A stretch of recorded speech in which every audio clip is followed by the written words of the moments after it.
call the meeting to order. With that, we'd like to do a roll call and the teleconference disclosures. All right, so I'm just going to name everyone that I see in the room first, and then I'll go on to Zoom. But I'll start that we do not have any teleconferencing members teleconferencing today. So we'll start with my right with Adam Garcia with SCTA, RCPA, Will Lyons from the County of Sonoma, Edie Takata from the City of Rohnert Park, Elizabeth Tyree from the County of Sonoma Regional Parks, Gary Helfrich here with the County of Sonoma. With the BPAC. With BPAC, my apologies. Ken Eistott from the City of Petaluma, Dana Toure with the SCTA, RCPA, Michael Harrington from the City of Healdsburg, Alexandra Sigara from the City of Santa Rosa. My apologies, I haven't met you yet. All right, Barry Bergman with Trans, but representing the town of Windsor. From the town of Windsor. And then Marcia Tarr, citizen representative from the City of Petaluma, Chris Barney with SCTA, RCPA, and I'm Drew Nichols with SCTA, RCPA. And on the screen, we have Ross Clendenin and David Raperda from SCTA, RCPA, Jennifer LaRoque from the County of Sonoma, and Zoe Unruh from SMART. And then in the room, we have Eris Weaver with Sonoma County Bicycle Coalition, and I haven't met you yet. Chris Gunther, And Chris Gunther with Bikeable Santa Rosa. And we do have a quorum today. Excellent. Thank you very much, Drew. All right, moving on here, public comment for items that are not on the regular agenda. Do we have any? I see a hand, please. You might need to come up. Yeah. So.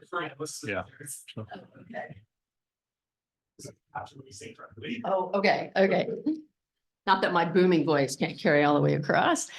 I think, yeah, I guess I know everybody. I just wanted to give a little update on some of the things going on with the Bike Coalition. We just had our annual member meeting this last Friday with a lot of new members. Our membership has been growing and it finally has gone over the 1,000 mark, while our email list is about 5,000. And we are in the midst of our election and look to be seating 3 new board members who are all three of the 4 are under the age of 40. So we are finally making some inroads into some age diversity in our leadership, which makes me happy since, I'm going to retire one of these days. One of the things that's been being chatted about the most a lot online and in some of the other circles was, of course, the bicyclist who died on January 15th. Someone from the South Bay who was riding down Hauser Bridge Road, which is known to be a challenge. There's been at least one other fatality and several other crashes at that corner. I had been trying to find contact information for that individual unsuccessfully until some of her friends actually contacted me today. So I've been in some conversation with them. And I know that one of the things that's been being bandied about as, okay, we got lots of rural roads out there. It's steep. Locals still crash there, even though we kind of know that it's a challenge, but the 2 fatalities that have happened there have been people from out of the county. And so would something as simple as a sign saying, slow down, there's a curve coming up, could at least be a warning. Of course, people can choose to take the warning or not, but would something like that cut down on the crashes at that spot? I think that's it for me for now. Thank you very much, Eris. Yeah, I expect most of us have been on the road, either going up or down. Definitely, that one hit. I felt. One thing I forgot to say is, I track all of the bicycle fatalities in the county every year and keep an ongoing list. And we used to sort of have an average of about 3 or 4 a year. In 2022, the only bicycle fatality that happened was not a vehicle was not involved. It was an individual who hit a bollard. In 2023, we only had 1 bicycle fatality, the individual struck by a car. And then our first fatality this year, again, not involving a vehicle. So it's sad when anybody dies, but the fact that the number of fatal collisions between cyclists and vehicles seems to have been decreasing locally. And that makes me happy. Thank you. So administrative items here, we're going to go with the election of officers for 2024. So I'm gonna open it up. Would anybody like to nominate themselves or have somebody nominate them if they're not comfortable doing that? Or and this is for both chair and vice chair.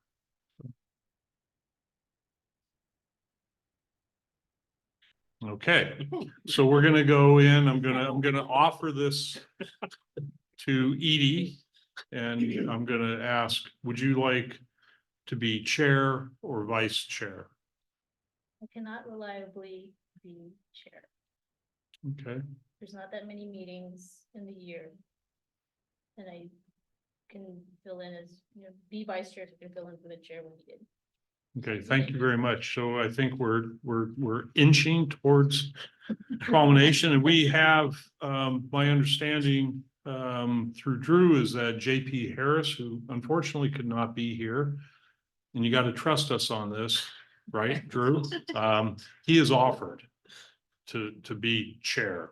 If no one else is. If no one else Jumping is, yes, if no one else is, yeah, no, we're this, not just because he's not here, we're doing this. So I think with that, we would have the chair is JP Harris, and we're gonna need to confirm this. This could come back. We'll just make sure, because I didn't directly have that conversation with him.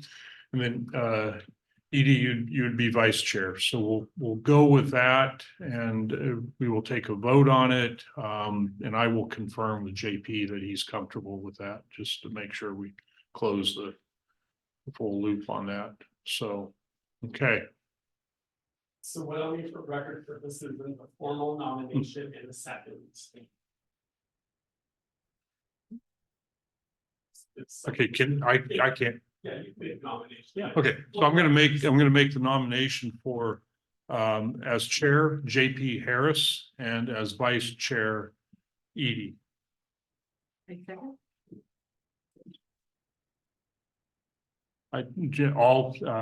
All in favor? Aye. Aye. Anybody opposing this? No. So that passes. So, Thank you, Ken, for your dedication being chair. I was arm twisted in with Edie, but no, it's good. No, it's good that we all, it makes us more attentive to the things, in our backyard. So it's good. Thank you very much for that. Okay, with that, so SCTA, RCPA committee meeting dates for 2024. This is information.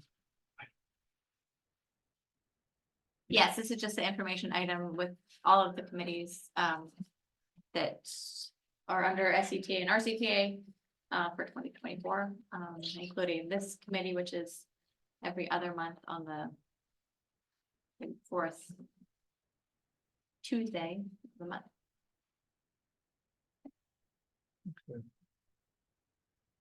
Is there anything you recommend? I mean, looking at some of these other meetings, is there anything, as representing bicyclists, pedestrians, people moving? I mean, I think having a good blending, making sure we understand what SCTA, RCPA is doing is probably an important part of the work that we can do.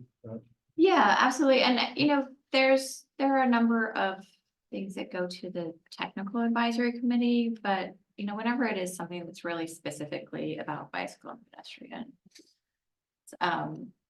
either funding for projects or planning, we try to bring it to this committee. It's great. Maybe a recommendation might be to make sure you're on the technical advisory committee, like as staff members, make sure you're on the distribution list, but we do try to bring anything relevant to bicycle and pedestrian to this committee. Yeah. And I think, we have a certain responsibility to our chairs that are on the board for each of the towns to make sure they're informed. So that's also critical. moving on, 4.3, approval of many meeting notes from November 28th. So are there any comments on it? And if not, if somebody could nominate for approval and second it, please. Nominate for approval. Thank you. Do we have a second?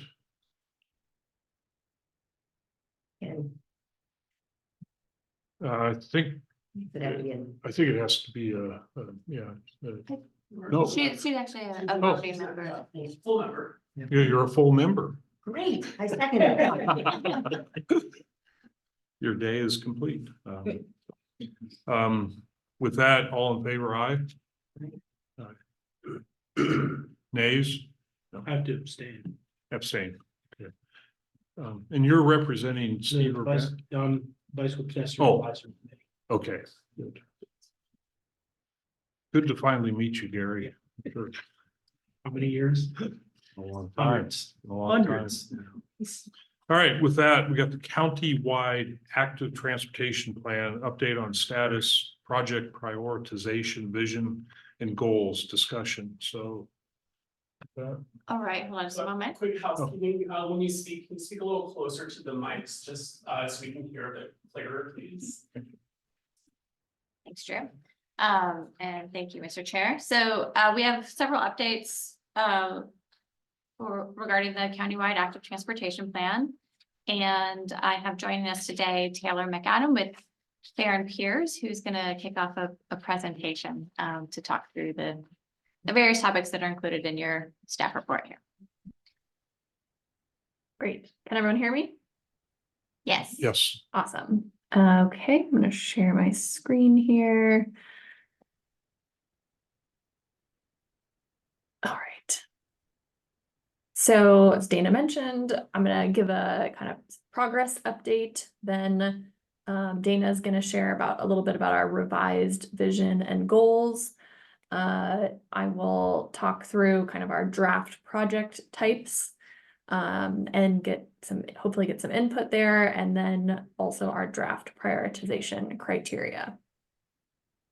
So first up is an update on the schedule, which big picture has not, the kind of end date of the schedule has not changed since the beginning. A few things in the middle have shifted around, but we are still on track to have draft plans this summer and fall, and hopefully adopted plans towards the end of the year or early next, kind of depending on review schedules. But we wrapped up quite a few things. Our kind of initial existing conditions, we called it establishing foundations, technical analysis, our first round of public outreach, and creation of draft project lists at the end of 2023.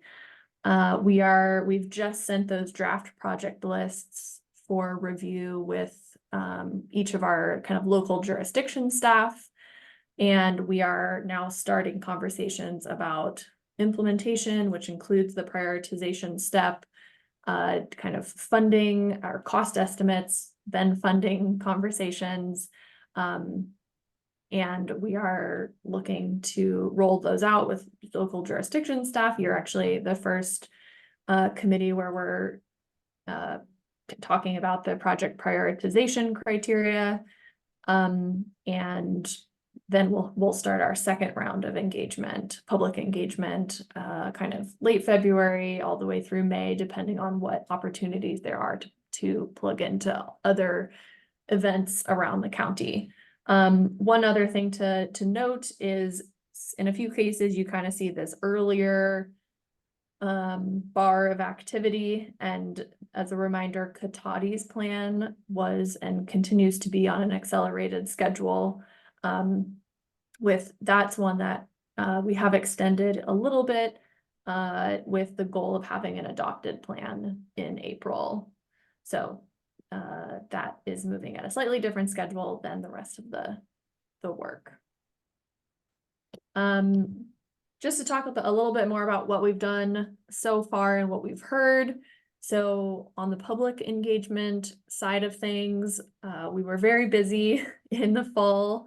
So we met with advisory committees in each of the 7 jurisdictions that we're creating a plan for. Again, that's Cloverdale, Healdsburg, Sebastopol, Cotati, Rohnert Park. Healdsburg, or I already said Healdsburg, City of Sonoma, and unincorporated county. And so we met with either planning commission or a kind of project specific advisory committee in each of those jurisdictions. And then we also met with 4 of the SCTA and kind of county committees. We also had our second meeting already with Cotati's advisory committee. We had in-person events, at least 1, but in some cases 2 in each of those jurisdictions at things like a housing fair, a farmer's market, a regular grocery store. And then in a few jurisdictions, kind of either Sonoma County Bicycle Coalition or others helped us convene a little kind of community bike tour to understand some of the current challenges. We also attended Sonoma County Bike Coalition's conference in the fall. That was pretty cool. Planning, and then we have 4 community-based organization partners in the county, in addition to Sonoma County Bike Coalition, Latino service providers, Burbank Housing, and Community Action Partnership. And all of them have helped us kind of distribute materials in this first round and are going to really help us coordinate events in the second round of engagement. We had a web map and a website that if you couldn't come to any of these events, you could kind of leave comments or thoughts on your own time.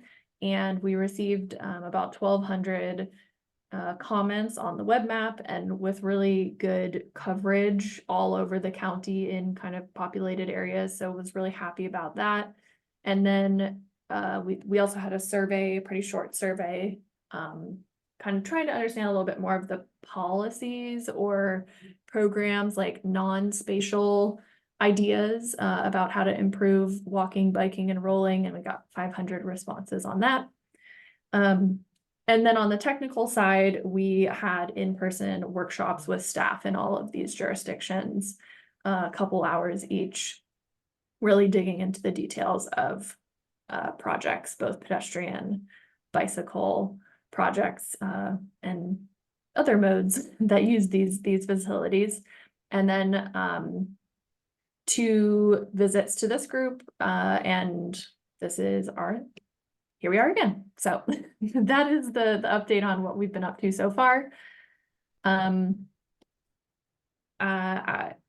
think I'll let Dana go through this, and then we can kind of pause for questions before our next 2 topics. So Dana, why don't you go for it? All right, thank you, Taylor.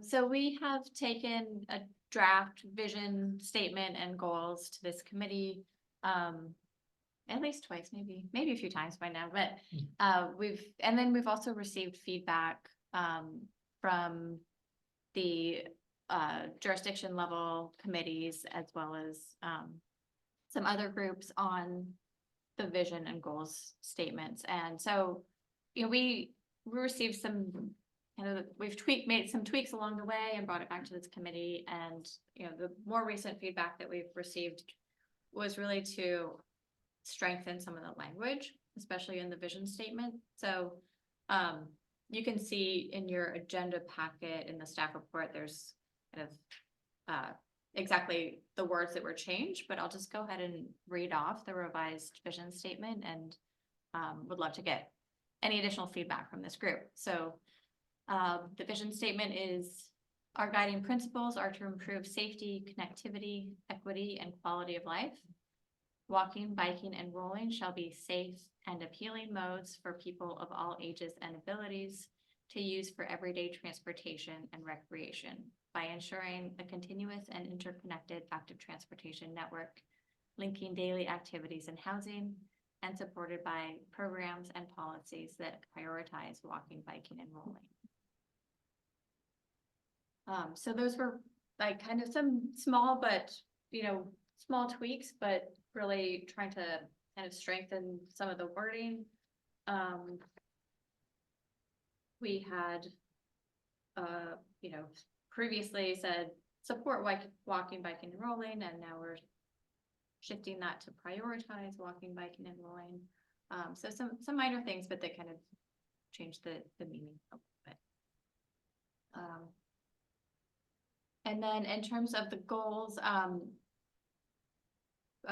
we just made a very minor change here, but just to remind you all of the goals that we had been discussing before.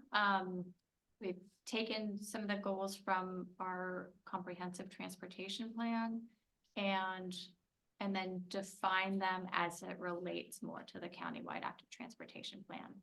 So those 3 goals are connected and reliable, safe and well-maintained, and community-oriented and place-based. And then the one minor change that we made in the definition was to community-oriented and place-based, just to make the sentence a little bit more clear, broke it up into 2 sentences. So it's, we're now proposing that it's tailor projects to the surrounding contexts in urban, suburban, and rural communities, and support a diversity of land uses and users, and create community through active transportation. The word land is in there. You said land uses. Diversity of and users. Okay. Yeah. If I said land, I didn't mean to. Just wanted to clarify that. So we could just pause there if anybody has any feedback. Taylor, actually, if you could flip back to the vision slide. If anybody has any feedback first on the revised vision statement. Eris. Do I have to wait till the end of the whole presentation? I think if that's okay with you, Taylor, I think we could take some feedback now. Okay. Yeah. Do you want me back up to the mic? Yeah. Yes, please. So that you can hear it, yeah. I hate it, the vision statement. It sounds corporate. It doesn't sing. It's too long. Like if I were gonna say it, it would be something like, everyone in Sonoma County feels safe walking, biking, and rolling for their everyday transportation, period. That's what I want to see. The goals are great, you know, but it feels like you were trying to cram goals into the vision. I have a fear that under the 3rd goal, the thing about tailoring projects to the context could be used as an excuse to not do the best thing, bike and ped wise.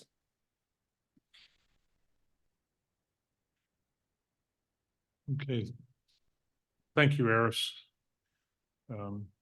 I will say I'm the least experienced in vision statements, but I just read the first sentence. You know, connect safety, connectivity, equity, and quality of life. I just read that, and that to me, like, yep, we're on the right track. And not that the rest of the verbiage is not important. I think it still should be there. I think the vision statement is good, but I feel like that first statement is, you know, maybe increase the font size. You know, I understand your concerns, Eris, on that. But I feel like we've got it there. That first sentence captures it. So that's my 2 cents on that. Thank you. Yeah. To kind of build on what Eris said, perhaps where it's beginning with by, that should just be another goal. I mean, it reads more like a goal, that second half. Yeah, it's repetitive. Correct. But I agree that a vision statement should be very, very short, very powerful. We shouldn't lose that second part, but it's just might be more effective moved down to be a goal.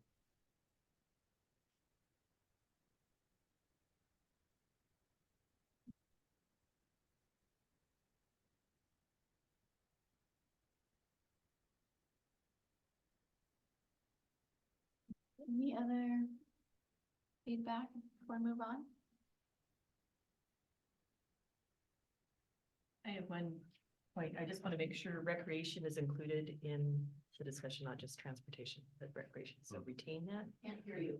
Even in a bold statement, make sure recreation is included in the statement, not just transportation. Thank you. Is this? Yeah, it's on. Okay. I'm Doug McKenzie. I'm with the Santa Rosa CBPAC. Sorry I was late. First time here and I didn't realize I had indoor lighting, blah, blah, blah. Anyway, I made it. And, but I agree with what you're saying. It needs to be simplified. You know, the first statement is good, but then put in something about, you know, cycling and walking. I ride my bike everywhere. Things are improving. We are definitely going in the right direction, but there's a lot of work to be done. Just getting there was a bit of a challenge. So, but yeah, simplify it. That's the bottom line.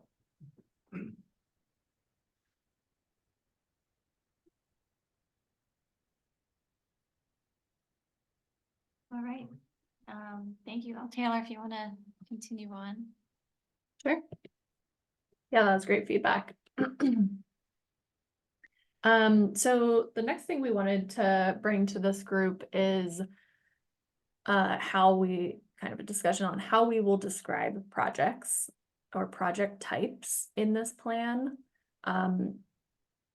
So far, there are two options on the screen. These aren't the only two. You could suggest another option or some combo, but if you, the web kind of, we've put together our draft projects and those are described currently using kind of technical language where standards are attached to each of these terms, class 1, 2, 3, 3B, etc.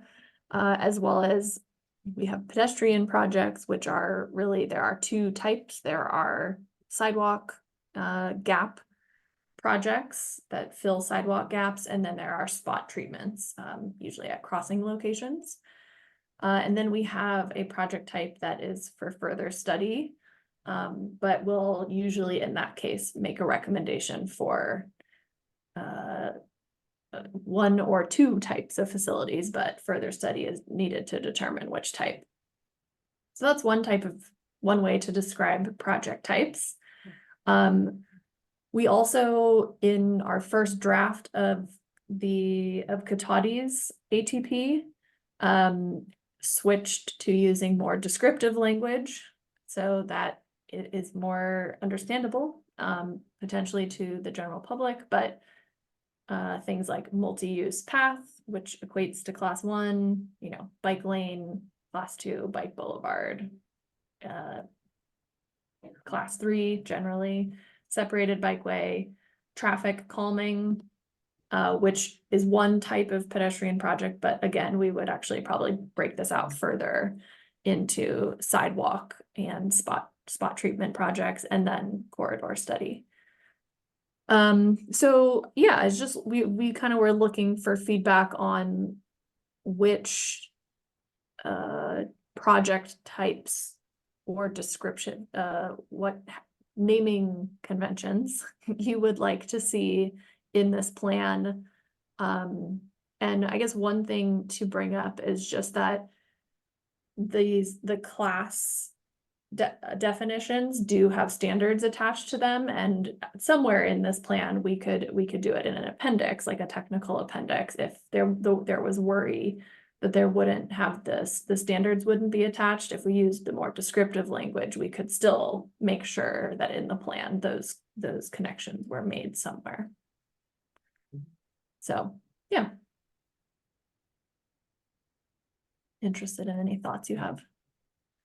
So you sent out a project list recently. I noticed with class 3, you had bike boulevards. I've seen class 3 bikeways described as bike routes as well. Is that just something used interchangeably? Is there a difference? I just wanted some clarification. There are different types of class 3 facilities. Yes, a boulevard is generally describing a class 3B that has, you know, more traffic calming is usually involved, as there are pavement markings in addition to signage. And then a class 3, that's kind of a bike route, is has fewer bells and whistles and just sometimes does not have as much traffic calming. Great, thanks. Thank you. Mhm.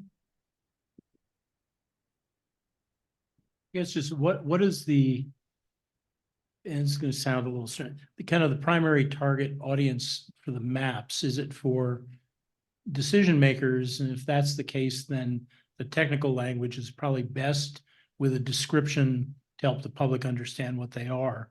But if it's for the general public, then the descriptive, flip that over, the descriptive language, then with definitions would make more sense. Yeah, I mean, I think I would be interested to hear from you all how you think people in Sonoma County would use these plans. You know, we would like them to be more public facing than I think historically a plan has been. So that also, you know, at the local level, people can advocate for these projects to be advanced. But if you think these will really be more technical documents, then yes, I think if others have thoughts on that, that'd be helpful. Doug, did you want to have something to say? Yeah, I think, that either way, you need to put some definitions of each, like you mentioned, you know, put an index or some sort of thing where they can find the definition, because, you know, what's the difference between a bike lane and bike boulevard? The general public's not gonna know that. So, and I've been doing this a while, and I always get confused on the classes. Anyway, I usually have to look them up, to be honest with you. So I think either way would do, as long as there was, you know, some sort of, you know, index that defines each one, and maybe even give it an example. You know. Yeah, that's a great comment. Yes. I would suggest including, I mean, I like the idea of having some sort of a translation so people can understand both. But I think the advantage of having the technical terms in there is that a lot of jurisdictions will use these to condition developers to provide projects. But this way, it's specific and it's clear about, they can just look it up and they know what they need to provide. And I guess the other point is that not everything is captured in both columns. So just if we want to make sure, you mentioned class 3, which is only on the left, there is no bike route listed on the right. I mean, I'm also wondering how something like a bridge might be captured. Is that? You mean like a bicycle pedestrian only bridge? Yeah, like over a highway or would that be considered a class 1, or is that? Yes, generally, yeah. And also the class 2B doesn't appear on the other list, and I think that's an important designation. I think a lot of people would appreciate seeing. Yeah, that could be, I don't remember exactly, but that could be because Cotati didn't have any of those recommended. I don't recall exactly. Elizabeth. I have a point. I think the city of Cotati has captured it with a multi-use path, but sometimes there's trails connecting class 1, a class 2, a class 3. And so a way to capture that type of facility with county parks, we have a number of these facilities that create these short connections between these other defined facilities. So a way to capture it really with Cotati, they've described it as a multi-use path.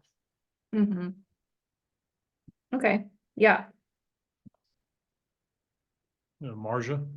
I was just going to say that the way the city of Cotati has it, where it's color coded, if we're appealing to the general audience of the county, that's an attractive way to explain.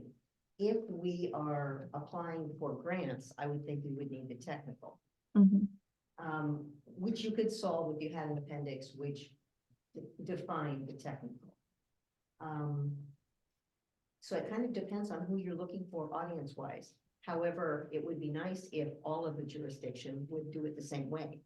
So Miller Park looks like Petaluma and Petaluma looks like Sonoma.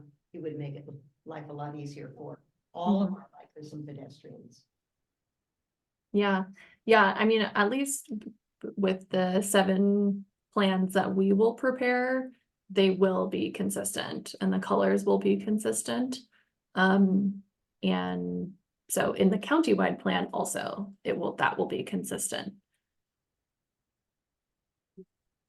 Okay, my thought on it is because it is have different user groups. Sometimes it's grant funding. Mhm. Make sure you define, what is the highway design manual class for the bicycle facility, but then for the general public, you want to make sure you've multi-use path. Well, that's fairly understandable. So maybe it's a combination of multi-use path, then in parentheses, class 1 or trail, or Mhm. somehow just to give a technical description by after the names in parentheses that, people not as well versed on the highway design manual, there are those people could understand what it is. Mhm. Yeah, an important thing is to make sure that we don't lose that technical description when it comes to conditioning development projects. Mhm. Because if it's vague, a developer can push back and say, I don't need to give you 8 feet of right of way. Show me where it says that. So that's where I think the technical descriptions are very important, is in the realm of conditioning private development projects to participate in building out our bike ped network.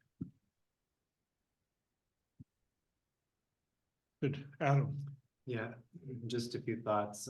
Yeah, it seems like maybe the single track trails, kind of single track dirt trails, is that what you're talking about, Elizabeth? In terms of connectors, or would it be kind of wider dirt trails? I feel like there's sometimes a distinction between what's a multi-use path. It can kind of be dirt and still allow, be wide enough, or it could be dirt and be very narrow. Did you have a sense of what, just to clarify your comment?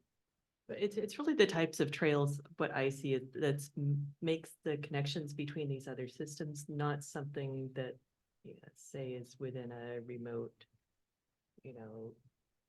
environment that's only serving that facility itself, but it really serves as the access to recreation for users, or a connection, a bridge between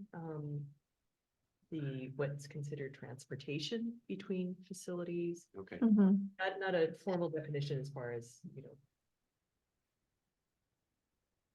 it would have to be, if it's a multi-use facility, it would have to allow for passing Right. width. So Okay, not the that's- single track. That's perfect distinction. Yeah. And then, yeah, just a few thoughts on the symbology for the different pathways. I think one of the things to consider is what are we trying to convey with, getting down to the level of like the color and the thickness of the line, for instance. So does the color, say a darker color, mean more protected or not? Or the thickness, for instance, can we say, a bike boulevard, we know that maybe adds some level of protection over just a regular class 3 route, which would be a bike route. So would something that's a little bit more protected give a little bit more thickness or something? I think that's helpful. Yeah, for just thinking about planners, how well is this network connected and protected for citizens, people riding around wanting to commute? What's the safest route I can take that I know is the most protected? If that can be conveyed somehow, that would be great, I think. And Chris, maybe you could comment on this also. I know that there's an official Caltrans color symbology as well that's very unappealing. And I'm wondering, do we give any reference to that, or do we just kind of come up with our own? So this is, symbology? yeah, it's a long discussion, and Gary, I'm sure remembers it. the color scheme that we used in the last new cap plan or active transportation plan or pedestrian plan updates, you know, it was a national standard and we've used it for a number of years. It's pretty close to this. I think the big difference is class ones were green. There were maybe a more jarring yellow or orange for class threes and class twos, but yeah, there was some consistency there, so that's maybe something we consider going forward. We've used the same color scheme for years, you know, pointing back to other standards across the nation, so that's probably something to at least consider as well.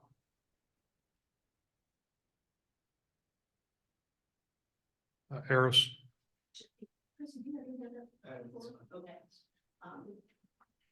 So I agree with the point of view that, you know, the simpler one, if you were doing something for a general audience and the general public doesn't read these things. I don't think, and even so, I think some of those descriptions aren't clear. Like, you and we all know what a multi-use path is, but the general public might think, well, what does that mean? Multi-use, can I ride my motorcycle on it? You know, and the same thing with bike boulevard. There have been so many different versions of something that word's been applied to that I don't think the general public necessarily knows what that means either. And I will attempt to refrain from getting on my soapbox about how much I hate sharrows. But I think for the purpose, you know, we want to, if something's in the plan with the standards, then we know what the developers and the jurisdictions have to do. If it's just the more friendly public wording, there's more wiggle room in that, even though it's not as understandable for the general public. But again, having the key somewhere is fine, but I don't think the general public is the main audience for any of these planning documents. I try, but you know, no.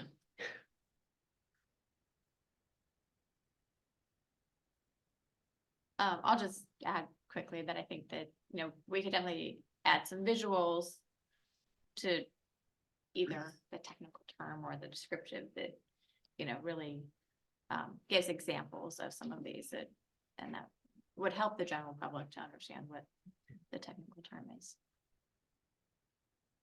Just more thought, but kind of related to the comment about the unpaved trails.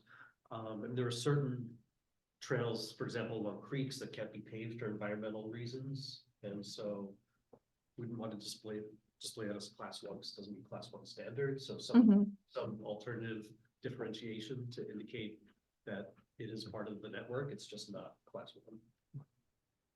Yeah, I think we'll have to walk a fine line with how we add trails to these maps. And again, this isn't like a public trail or bicycle facility map. This is a planning map, and there's already a lot going on in the map. So we likely will only add trails to the map if they are like a key part of the network connectivity.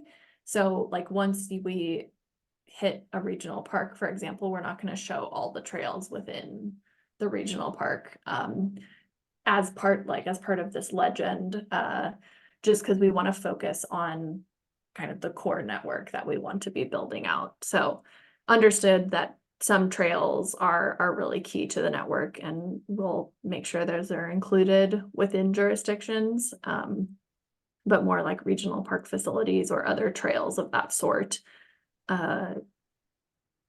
we are not the focus of this plan. Yeah, I was really simply thinking of like creek trails, which are for an alternative rather than like single track trails in parks. So yeah. And if I could add one nuance to that, the class one, we have some class one trails that are designated as that. And it also meets ADA standards with what is it?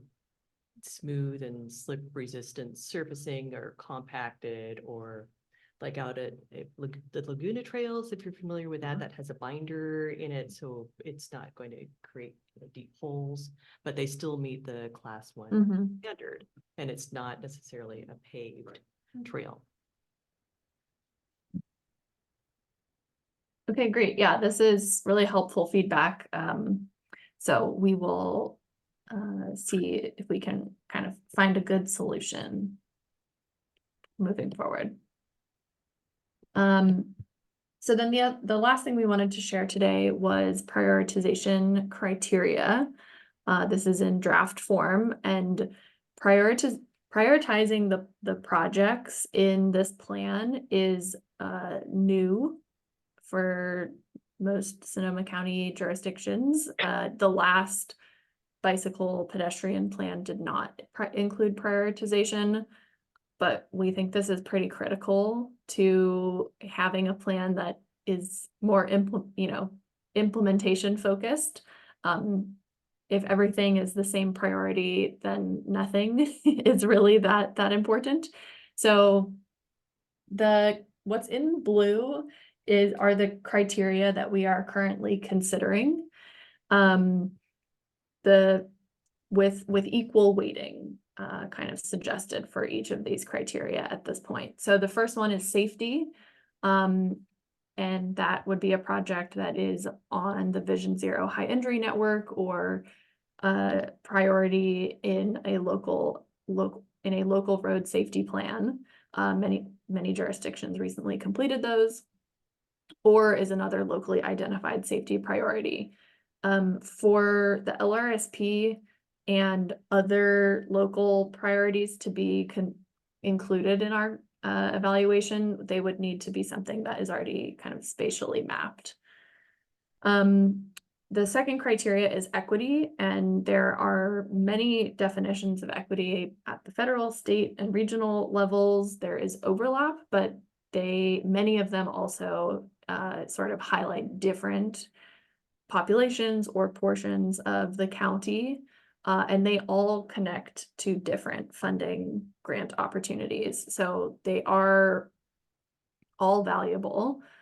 So what we're thinking here is that if a project fell within kind of any of these different equity definitions, that it would receive points for that. Then the third one is proximity to existing or future transit. And so this is, we're kind of working on the definition, but kind of a quarter to a mile buffer, depending on the type of transit stop and whether it's a bicycle or pedestrian project. So pedestrian projects the buffer would be smaller around a transit stop. Bicycle projects would have a larger buffer. Kind of local bus service would have a smaller buffer. Smart stations would have a larger buffer. Using the region's transit priority areas or TPAs is another way to kind of assign this score. Then proximity to schools is a fourth criteria. Kind of, again, different buffer size for walking or biking. Gap closure on regional routes. So these are still in the works, but these are kind of a subset of countywide connector routes that really get you to and through the county. So these aren't local routes, but things that really are intended to get you throughout the county. These are bicycle facilities specifically. So you'd get a point if we're closing a gap on one of these key regional routes. Metropolitan Transportation Commission also has identified a regional active transportation network, and it covers probably more of the county than what we will identify with the regional routes, but these are routes that MTC kind of at a much larger level has decided could be useful to regional connectivity. So you'd get a point that would also, again, make you more eligible for funding at the MTC regional level. Then a low stress gap closure in a priority geography. So that's a PDA or priority development area. And if you're closing kind of a gap especially a low stress gap in that area. That's an area that is supposed to have increased density now or in the future. And so that's an area particularly where we want to encourage active transportation because the land use is supportive of it. The next one, evacuation co-benefit. So this may not receive a point, but is definitely something we want to flag. And this would basically be if the project would have the added benefit of adding capacity during an evacuation scenario. So in regular times, this would be like a wider shoulder that would be a bicycle facility, but could be converted to kind of an emergency lane during evacuation scenario, because that's something we heard was important in the county.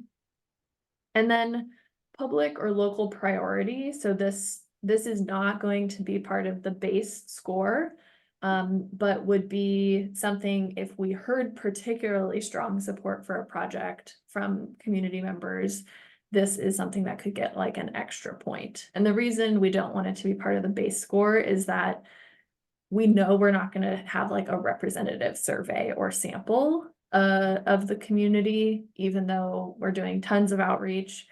And so we don't want projects to be discounted just because we weren't able to talk to a particular population that might support a project. But if we do hear really strong support, we do want to give that extra point. And so, like I said, currently we're thinking that all of these would be weighted equally. That the weighting is something we could adjust at the local level if we heard interest in that, but we're trying to have a similar weighting throughout the county and a kind of a similar set of prioritization criteria. What will happen is we will based on the score, we will group projects into 3 tiers of priority. So yeah, top, middle, and bottom. And we will do that within a jurisdiction. So each jurisdiction will have top, middle, and bottom priorities. It's not competing between jurisdictions for the top, middle, and bottom tier positions. And then finally, I just have this note about consolidating criteria.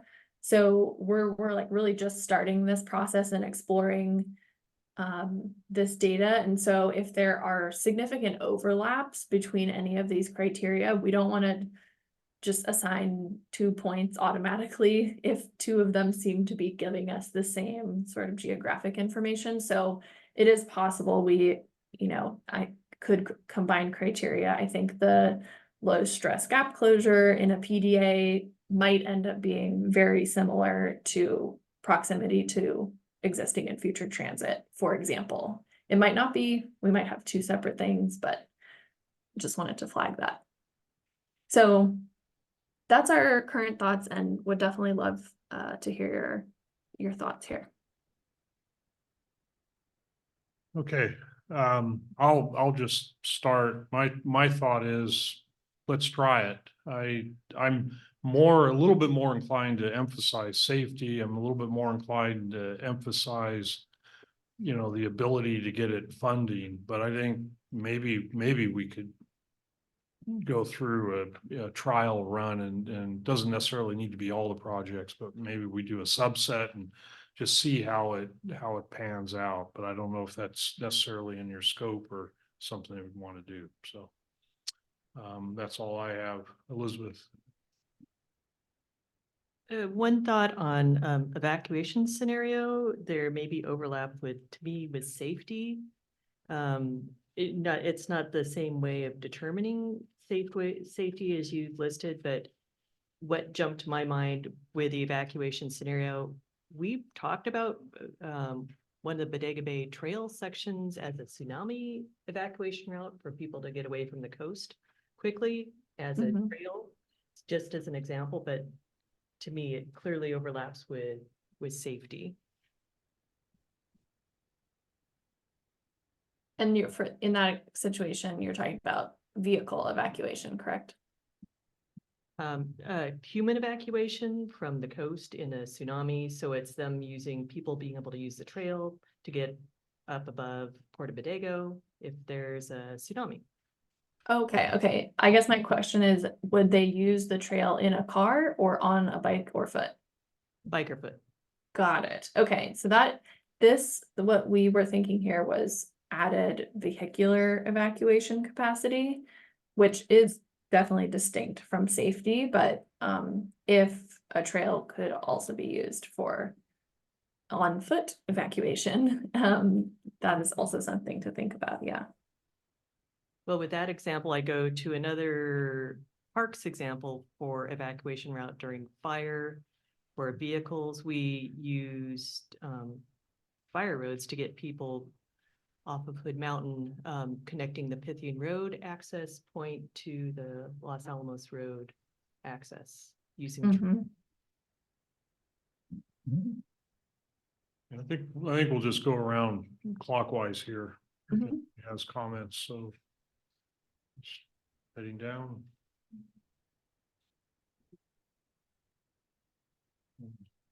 Okay. Oh, Harris. Okay, so I'm all about yes on proximity to schools, and I would include the colleges in that. Mhm. Proximity to transit. Here's the thing, I'm also a transit user besides a cyclist. If you live along the urban corridor along 101, there's more public transit. If you live in our rural areas, transit is crap, sidewalks are non-existent, and riding a bike is crap. So prioritizing projects that are close to transit is going to prioritize projects that are in the urban areas. And if we want get some equity for our rural population, we need to think about that and make sure that that is included in our definitions of equity, is not just things like ethnicity and income, but where people live, because the people in the rural areas have a harder time on any of the transportation issues. Personally, I would also like to see not just proximity to schools, but our largest employers. Some of the county's largest employers are not particularly easy to get to on bike or on foot. Closing the gaps on the local regional routes. Yes. I go through 4 jurisdictions on my bike commute into work every day. And some of the biggest challenges that I hear of from my constituents is, okay, I can get around a little bit in my city, but if I live here and work there, that county gap in between the 2 cities is hard to navigate. So looking at those, connecting those regional routes, I think is important. I'm not so sure the 2 lines that mention MTC's plans add anything, partly because I'm not entirely convinced that MTC had enough input from the Bay Area's more rural regions in the creation of that document. So, because I know my cohorts in Napa and myself have not been involved in that. So I don't know that adds anything. And I have mixed feelings about the evacuation one, because of course, yes, we need to be able to evacuate, but if we prioritize bike and ped projects based on, okay, is it close enough? You know, can it be wide enough? Is that gonna, I don't know. I guess I have this image of more big wide ass things than we need. But it's just a question. I'm not sure what that would look like Mhm. in action. Yeah.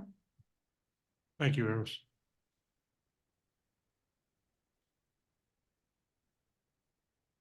I want to echo some of what Eris said, although I'm a little conflicted on one part. Primarily, I want to make sure the criteria doesn't overlook the need for viable networks in local jurisdictions.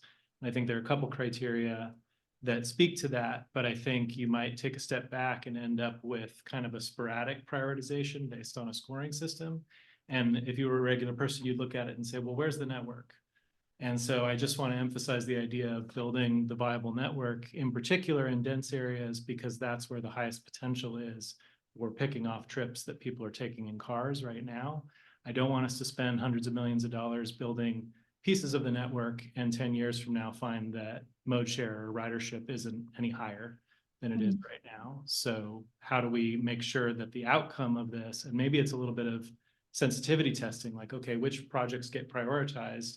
And do we end up with networks that we think more people are going to ride on, or do we end up with kind of a mishmash? So also respect what Eris is saying about rural areas. I think that's where regional connectivity matters. I think a lot of people who are located, especially in, you know, the suburban sort of corridors or even a little bit outside of them, their ability to get on a trail and access a denser urban area where there's a lot of, I think of it as like a target-rich environment where it's shopping, it's employment, it's school, whatever it is.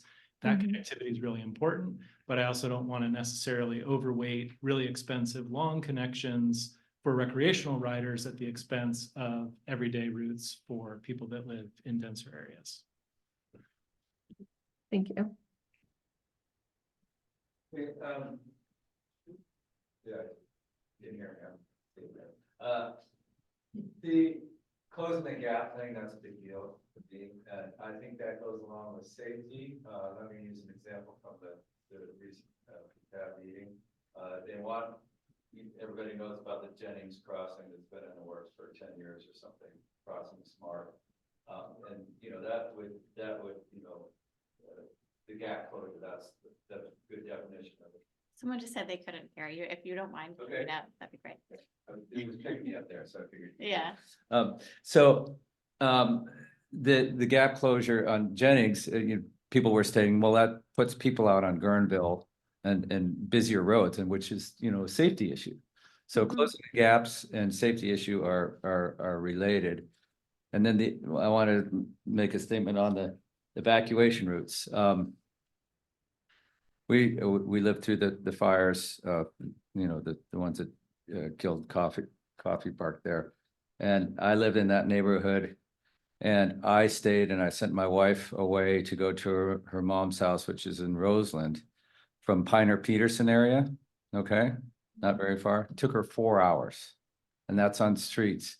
So to open that up to evacuation routes, I mean, what will we have to do? We'd have to make, you know, absolutely new freeways or something to get people out. So it's just getting a real evacuation route is probably more than we can afford to look at. I mean, I think we should prioritize them, make sure they're clear so people can get out, but spending hundreds of millions of dollars on it is not going to help what we're looking at here. Okay. Yeah, just one quick comment is that based on the project lists we've come up with so far, the evacuation co-benefit would almost always come up just on kind of rural, more rural routes. It's less applicable in urban areas for the reason you said. It's like that you can't really widen urban streets. So yeah, this wouldn't come up in many cases. And this is one, again, we're not sure if we would add to the prioritization criteria, but we at least want to flag projects where this is a co-benefit. Okay, moving on. Marsha. Yeah.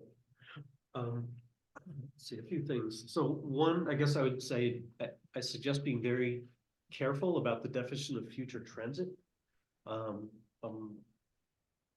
We only really mean smart stations. Okay, well, and even so, I mean, I guess I'm not sure what the time frame is for this plan as opposed to like connection to Cloverdale. We mean mostly funded smart stations. Okay, no, that's all. And otherwise, I was just thinking that the mention of the Jennings crossing example made me think about the safety criteria. Because I'm looking at high injury network or LRSPs, and so that's going to be places where I have a demonstrable safety concern, where there has been a high collision history, and that's an example of something which would avoid collisions. So if there's some way of accounting for those kinds of projects to get someone out of harm's way with a more direct connection, as opposed to a place where there actually has been collisions, I see what you're saying. Yeah. And I guess the other question, this is more of a question and a comment than have a solution. But just kind of building on some of the other points that were brought up with, as far as kind of urban versus rural. I mean, one of the things I was thinking about was, you know, if you look at the active transportation program, big part of what they are going to fund projects based on is usage. And so, you know, if you're going strictly by usage, urban projects will win every time. And so that doesn't really help us with a countywide program. But at the same time, some consideration, I think, is worthy of, you know, that's why you, and so to some degree it's built in. You've got transit stations, you've got schools, so things that do reflect usage, but it doesn't reflect population density. It doesn't reflect employment sites, commercial areas. And so I guess I'm just raising this a question that it's a balancing act. And I know, just thinking back to an example of a project I worked on years ago was a multi-county area, which involved some highly urbanized, highly rural places. And the sort of compromise solution they came up with was prioritizing within each jurisdiction. So even if it was like a kind of the largest town in a very rural jurisdiction got priority relative to other nearby communities. And so the urbanized areas didn't suck up all the resources. So, like I said, that's more just a kind of a question and a comment, and I'm not sure Mhm. right balances on that. Yeah, those are good comments. One thing I forgot to mention here, but which we showed at a previous CBPAC meeting is for each jurisdiction, we have tried to come up with a what we call priority pedestrian zone, which is based on population density. So these are for isolated projects that we would prioritize them. But another thing that would kind of be more on the policy side of things is within a jurisdiction, they would have a priority pedestrian zone, again, based on population density or employment density. And within that zone, we would recommend kind of the lowest stress pedestrian treatments. Anytime there is like a roadway resurfacing project or a new development goes in or any sort of infrastructure project, what would need to accompany it is emphasis on making that a, you know, highest quality possible pedestrian environment. So that is something that, and again, like those, you could also apply for grant funding, and that is something that's based on usage or demand.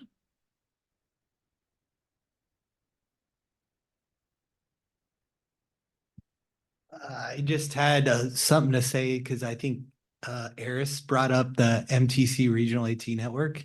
Yeah. And we had applied for a grant, so I think it should be left in through MTC, and they asked us to show how it like overlaid with their network. Granted, I think that there should have been a bigger conversation with MTC and them creating a regional network for us. And that's something that we're going to try to hash out with them, at least in our jurisdiction in Santa Rosa. And then as far as, you know, pairing some of the benefits to like having fire access type or disaster helpful lanes or whatever. So on Hopper Avenue, one of the, because we're going to reconstruct the Hopper Avenue between Coffee Lane and roughly the highway on-ramp there. One of the things that some of the folks in that neighborhood asked us was to provide, you know, in case of an emergency, some access. So we were able to build out the lanes there so that you could use the bike lanes in case of an emergency to add more capacity. Granted, Doug's probably right. We don't have the capacity either way, probably to make people move through there quick enough. Yeah, do you have designs for that? It's in the design, but we have like conceptual Okay. plan for it if you're interested. Yeah, that would be helpful if you wouldn't mind sending those to Dana.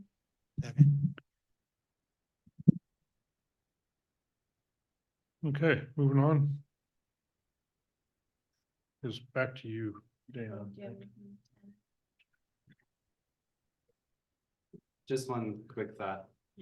Also, when we were talking about jurisdictions and the urban rural divide, something came to mind that there are 28 census designated places and 9 cities. You know, so those CDPs are all in the county. So in terms of, don't add a huge amount of work, but I mean, one way to think about it is within those most populated areas of the unincorporated county, the CDPs, could those have some similar type of prioritization process? Maybe nothing as robust, but still something to say, where are the people living? I know we can use that, you know, census data to kind of drill down, but to give it a more formal structure, you could look at, you know, census designated places or just the urban service area boundaries, for instance, also. So just quick thought. Yeah. Oh, go ahead, Dana. I was just gonna mention that that's what we've used to identify the priority pedestrian zones in the unincorporated county. So go ahead, Taylor, if you had something else to add on. Yep, just that, but also one of our jurisdictions is unincorporated county, and we will use the same prioritization process. Okay, great. Mhm. Okay, just. If, you know, I guess this is the planner in me, is it shouldn't be vague if you're really being specific. So if future transit meets SMART, let's just say it. I mean, put it in there, unless there's some other sort of future transit that's being considered. And if it's a particular SMART station, there aren't that many SMART stations. So name the stations, or say existing and these SMART stations. I mean, that's a lot more clear than the vague future transit. I mean, Sonoma County Transit could say, we're thinking of running a bus out to wherever. That doesn't mean that we should be developing facilities just because they're thinking of running a bus somewhere. And I just, you know, I recognize that we're unfortunately stuck with MTC, and we're stuck with their urban centric view of the world, and we're stuck with their networks. But I just want to, you know, say that they are woefully ignorant of the needs, transportation needs of people in rural communities throughout the Bay Area. And I would say combine the two, and they only count for 1 point rather than there's a point for each of the 2 MTC items, because they really are so biased against rural communities that it makes it tough for us to develop transportation networks in places like Guerneville, or for instance, Larkfield Wickiup, which has more people than the city of Sebastopol has. But it's an unincorporated community. Guerneville is close to the same population as Sebastopol, but it's an unincorporated community. So we do have population centers in rural areas, and I really would echo, use the county's urban service areas instead to identify the priority geographies, because those are like cities. Those are there to prevent sprawl, to contain growth within certain boundaries in areas that are not incorporated cities. So that'd just be jettison the priority geographies identified by MTC, unless it has a really negative impact on funding. I mean, to be pragmatic, I understand that, but just needed to say it. Thanks. Hand raised online. Zoe. Hi there. Regarding some of these criteria, and particularly proximity to existing and future transit, I believe the last time this plan was updated was about 10 years ago. Is that correct? Mm-hmm. So I guess I want to suggest that not included in this prioritization is kind of a delivery time horizon. And given sort of the time between the last plan update and the potential update of this plan, Mhm. I would urge you to continue to consider the smart corridor, including those segments north of Windsor, which of course is in construction, up to Cloverdale and those connections. Because we're prioritizing projects based on connectivity here, and recognizing that we're not talking about, quick build projects. There's a long horizon of this plan, and thinking about devising up these projects, I think it's worth keeping that in. Yeah, good Okay. point. Thank you, Zoe.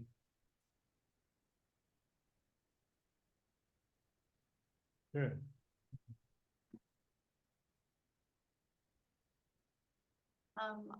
All right, Taylor, I wasn't sure if you had any more slides there, but. That's it. Okay, great. Well, thank you so much. Yeah, thank you, everyone. Yeah, thank you, Taylor. Okay, no direct action on that. All right, so we have a discussion for the Vision Zero performance metrics. All right, yes, thank you.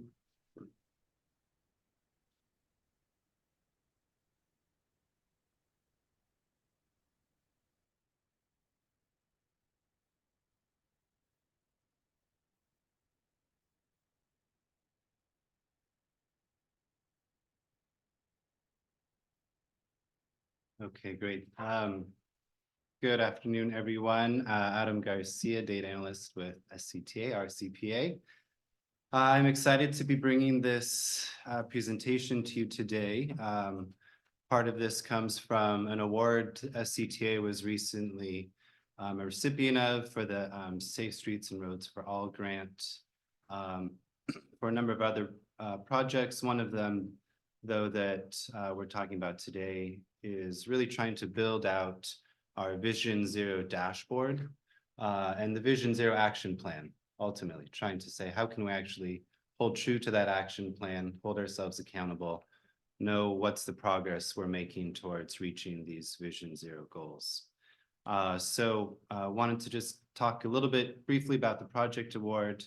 The bulk of this is trying to just kind of go through the list of different progress metrics for the various Vision Zero goals.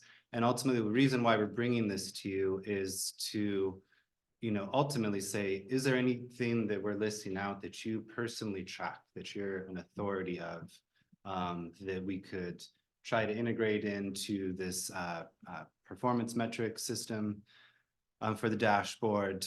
But if not, do you maybe know where the source is?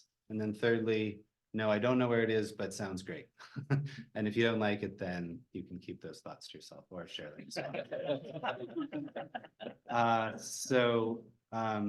Moving forward, this is from the Safe Streets and Roads for All application, just kind of listing a little bit of what the higher kind of vision of what we wanted to do with the data dashboard.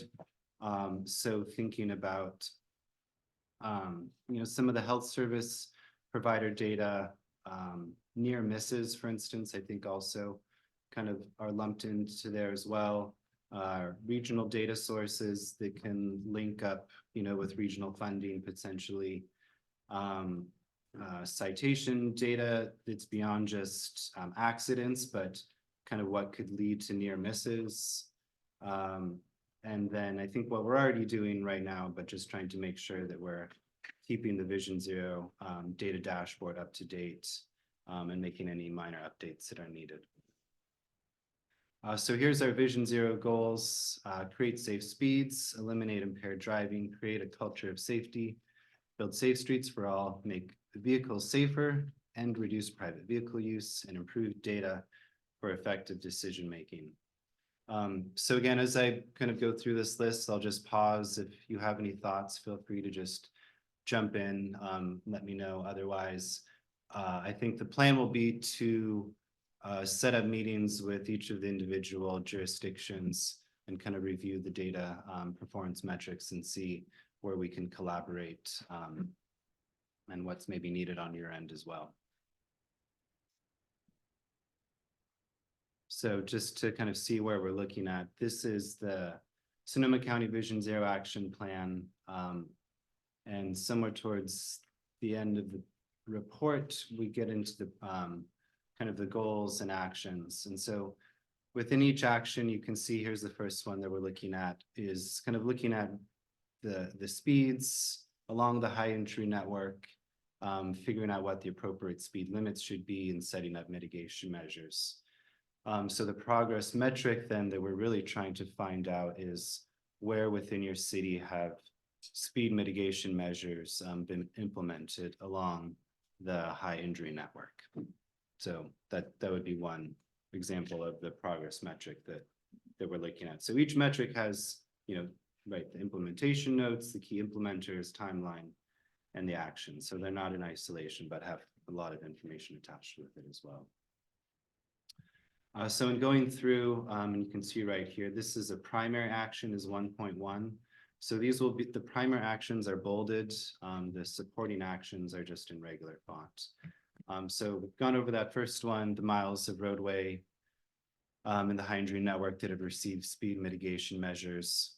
So, that would be something of trying to then track where within the last year, what projects have you put in terms of speed calming, devices or measures along which roadways that overlap with the high injury network. So that would be kind of finding that first performance metric data point. So moving on to the next one, I think this is something that we're going to be helping with, I believe, in some degree of adoption process to reduce speed limits to 25 miles per hour or below on county and local roads, especially around kind of those sensitive land uses. And so, yeah, that was create safe speeds for the first goal. The second goal, eliminate impaired driving. The first one is number of businesses engaged around responsible beverage service. Second, reduction in number of crashes caused by impaired drivers. And then also promoting rideshare services, I think, which is almost kind of a two-part performance metric. Percent of DUI offenders in participating diversion programs. And then next one, create a culture of safety. This has quite a few of them. Number of partner districts and schools involved in safe routes to school, and then the number of students participating in the walk and roll to school days. Doing kind of a news scan of an analysis, I guess you could say as well, of articles, how they discuss and describe the accident in terms of placing blame on the cause of the accident. Crashes, thank you, yes. Number 3, the last primary, number of participating organizations, students involved in peer-to-peer and anti-distraction messaging campaigns. And then 4th, development of engagement strategies in equity priority communities. 3.5 has a number of kind of subcategories as well. Educational campaigns to fleet operators, discouraging distracted driving and sharing the road, more kind of anti-distraction messaging, and then just tracking those, crashes as a result of distraction. Number of partners taking a pledge to support Vision Zero. 6th one. And then moving on to goal number 4, build and maintain safe streets for all. Again, getting into kind of project tracking, number of quick build and bicycle pedestrian safety improvements along the high injury network. Number of jurisdictions completing the local road safety plans. Dollars invested in Vision Zero infrastructure projects. Somewhat of an audit almost there. Reduction in number of maintenance requests along high injury network, And then the percent of resurfacing projects that have included road safety improvements are the 5 primary performance metrics. Moving on to the 6th one, miles of new and upgraded bike ped facilities. Tracking which ones are low stress bicycle facilities. Getting to our conversation earlier. Just which of the high injury intersections and corridors have received countermeasures, jurisdictions updating their street design, construction standards, the 9th one, the number of sites that have seen fatal and severe injury crashes, how many of those have been analyzed? The 10th one, number of locations along the high injury network with automated traffic enforcement. All right, then moving on to the 5th goal, make vehicles safer and reduce private vehicle use. Increase mode share as a percent of people using non-auto modes. Establish guidelines for incorporating safety features for fleet vehicle purchases. Adoption of automated mobility policy frameworks. And then number 6th goal, improve data for effective decision making. Essentially a training module developed for law enforcement for crash reporting. Tracking the number of participants in that program as well. The 2nd one, identifying kind of the key data sources for hospital trauma. And I'll just mention briefly what we found thus far is that they're mostly kind of at the zip code level is where there's kind of statewide data that's available that could be connected to crash data. There's also Street Story as well is a way to, and we can maybe talk about this at another point, but is a way for people to report near misses or other issues, harassment. It's run out of UC Berkeley, so we've been looking as that as a potential source for tracking some of this data that doesn't fall into hospitalization, doesn't fall into a police report crash data, but everything that happens in the middle. Can we let people know maybe about Street Story as a way to kind of let people know what's happening on the street, their experience with it. So then going on to the 3rd one, integrating some regional and statewide data into our prioritization and planning frameworks.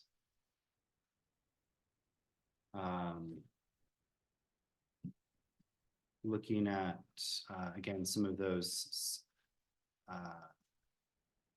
infractions that could lead to severe injuries, such as impaired driving, speeding, failure to yield. Let's see, the 5th one, updating our periodic Vision Zero website data. And that is it. Thank you for sitting through all that.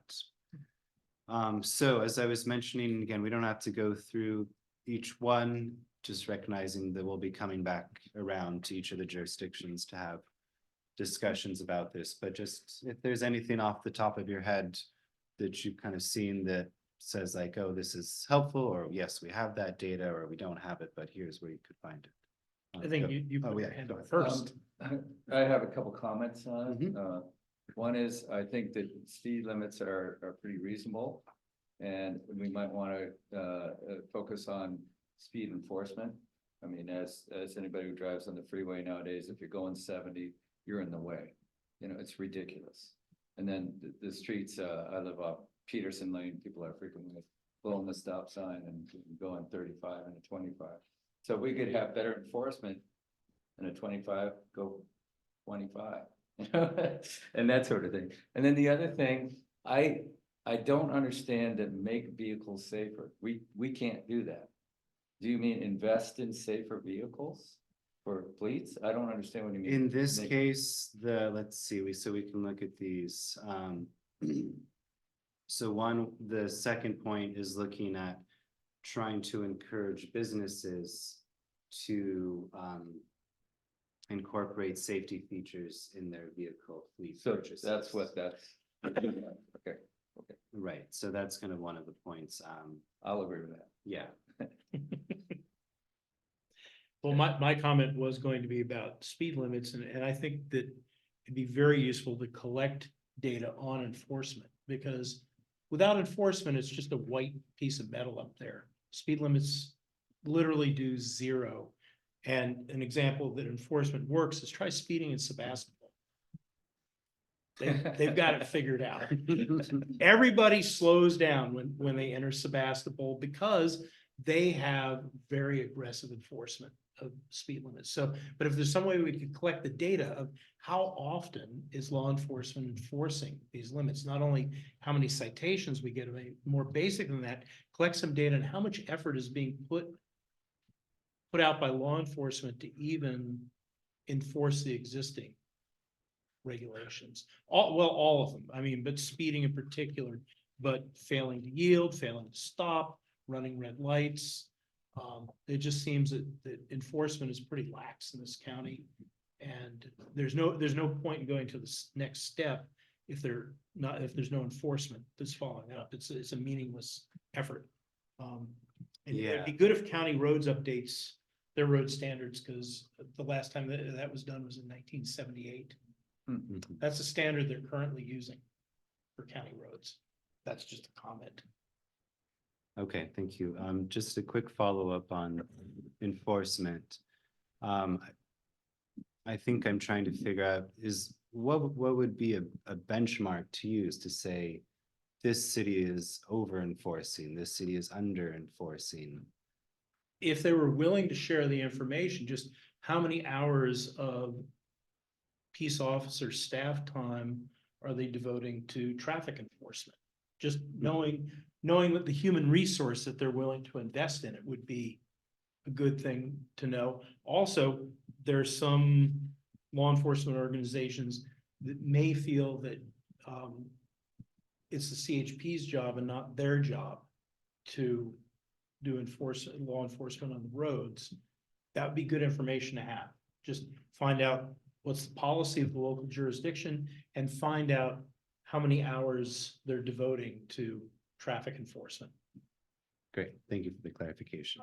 I know for like the Safe Streets for All, I know with Healdsburg, they're doing an engineering and traffic survey. Is that going to be countywide or is it just Healdsburg? That's just Healdsburg. Okay, 'cause I know that's, so with those, you can put up those sensors, people don't see them, and that does give you a good idea of if people are following posted speed limits. But be a little wary of, I don't know if that's what people are suggesting, but I wouldn't want to incentivize having officers give more speeding tickets. I was more, so just find out if they're even enforcing the regulations at all. Yeah. First step.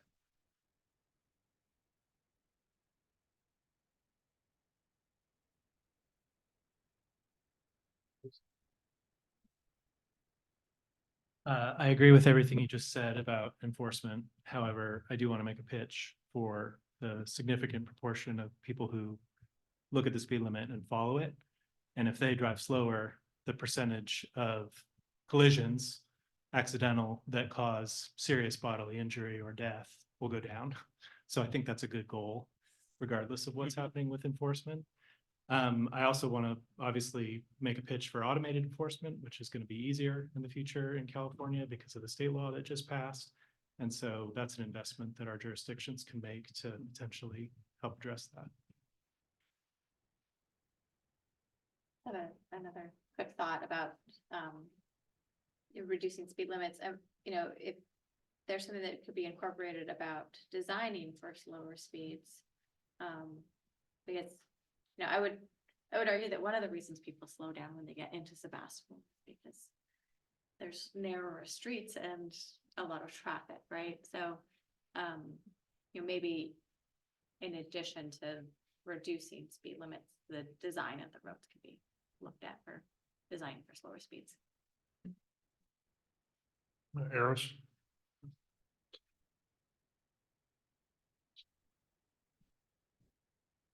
as usual, I have a long list here. My first question was, do you have baseline data for any of those metrics, right? So are we looking at how it was before we started the Vision Zero project and how it is now, or are you just starting from zero, the beginning of counting? That was just sort of a question of mine. Beginning from counting. Okay. And then most of my comments were in the culture of safety issue. One was the number of businesses that use responsible beverage service. It's now a California law. If you're selling alcohol, your staff have to go through RBS training. And in fact, now nonprofits like mine, if we serve alcohol, I had to get a bunch of my staff trained, take RBS training in order to serve and sell alcohol. So that's like already existing. So I'm not sure what that metric would mean, separate from what's already required by state law. I'm not sure how the number of folks going to DUI diversion programs. I don't know if that then I don't know what the stats are. If that actually reduces recidivism of people driving drunk or not. Maybe somebody knows, and that's why I got in there, but I don't know that. Safe routes to school. So you've got a goal in there of having, more or all schools having safe routes to school program in it. We have far more schools wanting us to come bring our program to the school than we have staff and money to do. So if that's a goal, give us some more money, then we'll come to the schools. Right, I mean, where we make these goals, but the folks making the goals aren't necessarily the ones implementing them, right? So I'm just saying, I'm the one implementing that goal and I can't do it without more money. We are already in more schools than we've ever been in, and we have more demand than we've ever had. And we can only do so much with the current funding that we have. You were talking about, training and stuff for vehicle fleets. My staff right now is working with Santa Rosa Transit, Petaluma Transit, and Sonoma County Transit on a bike-friendly driver training for the bus drivers. This whole collaboration came about because I ride with video cameras every day and caught a bus encroaching into the bike lane. Anyway, so that's something that we're starting to work on and develop. And when that kind of gets rolling, that's something that I would love to expand to other kinds of fleets, other kinds of drivers, if we can find funding for it. Let's see, crash, not accident. That's, one of those, how do things get talked about in the news? We have to just all stop using the word accident, because accident implies it couldn't be helped. And we all know that that's not true. I just saw, just today, I got a notice about a 5-year study that came out of Toronto, published in Injury Prevention, that looked at,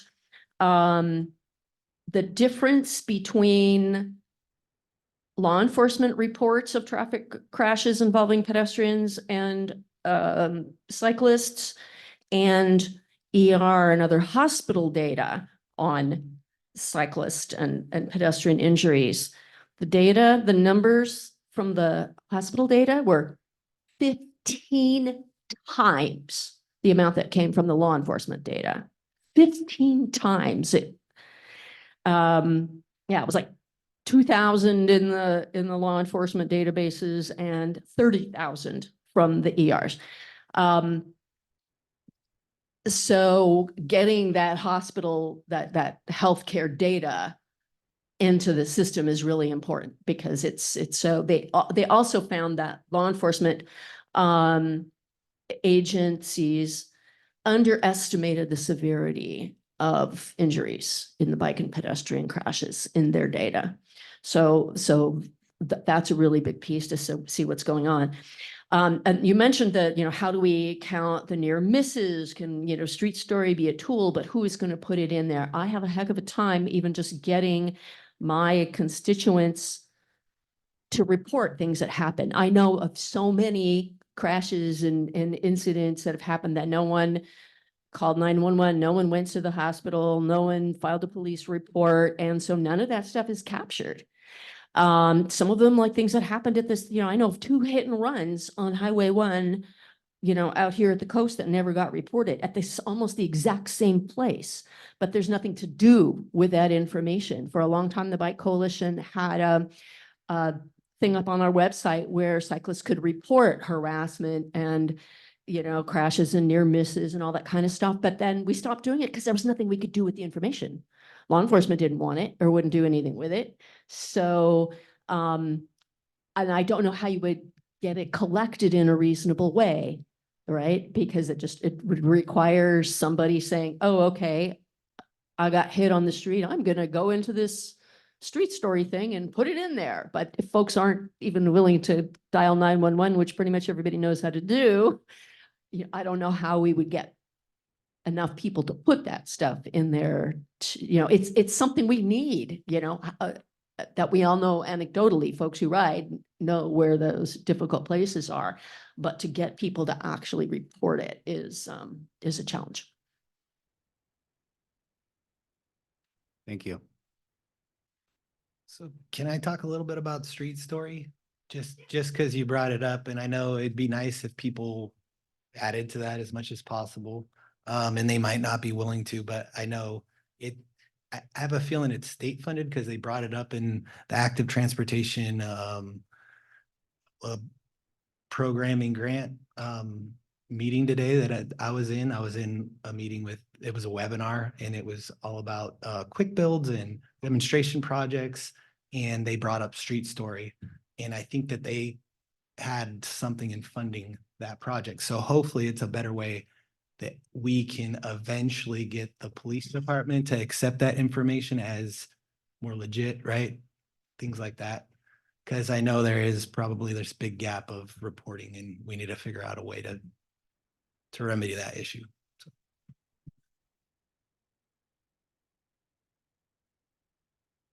Great, thank you. So just to let you know, and Eris, I think you touched on some of these things, but within each performance metric, these are some of the other, just questions that I'm asking and trying to keep track of as well too. So looking at kind of the existing data sources, who are the key stakeholders to help implement this particular performance metric, and Sonoma County Bike Coalition is on many of them.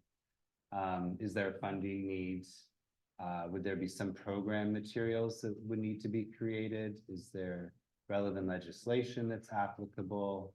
And then just thinking about how we track project information at SCTA and for these types of safety projects. Just one idea was thinking about, is there particularly like, how do we coordinate all this data collection?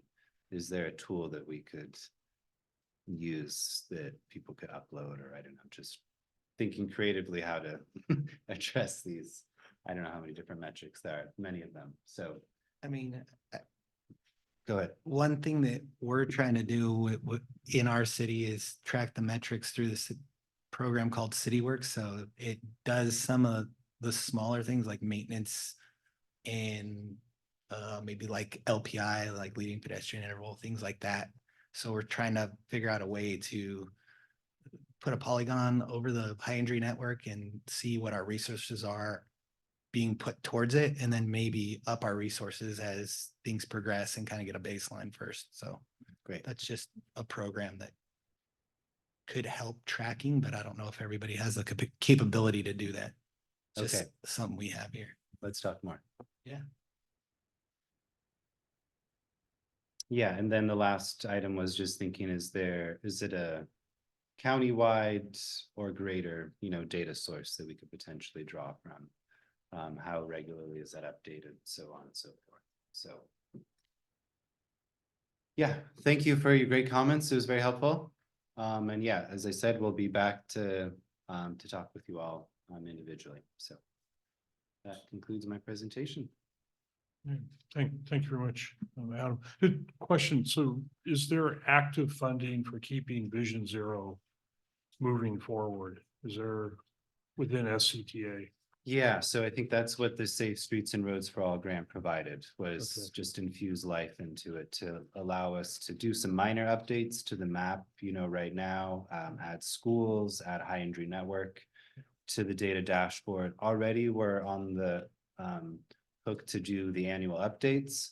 But all of this funding allows us to essentially bolster a lot of the work and try to, understand our progress towards this very lofty. And I'm just thinking on our end, the city of Petaluma, just making sure when we do staff reports for a particular project, particular contract award that's got, some element of, active transportation, to make sure that we mention Vision Zero and keeping that very much alive and bringing in, the high injury network data. So I think it's important for all of us to do that. So, and I know we've talked about it within the city, so. Okay, no, that's great. I look forward to continue that conversation. Okay, if there's nothing else with regard to that, we'll move on to item 6, regional funding. So this is all about TDA. So you did. Yeah, I'll start off with the preliminary call for projects. So we do an annual call for projects for the Transportation Development Act, Article 3. This year, we're expecting around $600,000 in new funding and have carryover from previous years, a little over $1 million. This is a preliminary call for projects because our estimates are preliminary. In mid to late February, MTC will come out with their adopted fund estimate, and at that point, we'll send out the official call for projects, but we're giving you all of the information that you need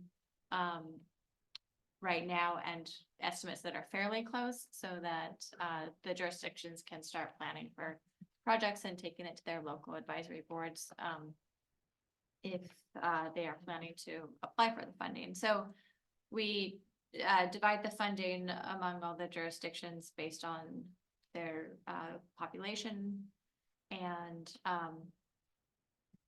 the funding could be banked for future years if you're not using it in the current year.